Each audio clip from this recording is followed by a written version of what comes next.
ચલો ભાઈ સમોસા બનાવવાનું કામકાજ ચાલુ કરી છે. આપણા પ્રવીણભાઈ આજે સમોસા બનાવશે. અને આ રોહિતભાઈ એમના વન છે. ચલો વણો હેડો. તો તું શું કરો? ના વણ તું હેડ લગાઈ સમોસા. બસ એક ભાઈ સમોસો બનાવીને બતાવો હેડો. બસ.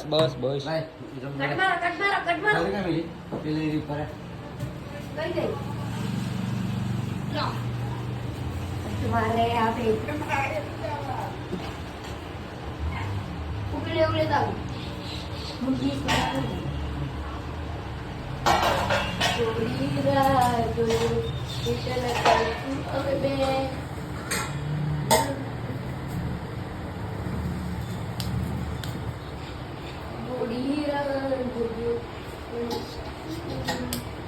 તો આ રીતનો ભાઈ આપણે સમોસો બનાવવાનો રહેશે. તો તમે આવી જજો જય જલારામ સાંડોલી. જેને આવું હોય એને બરોબર ખાવા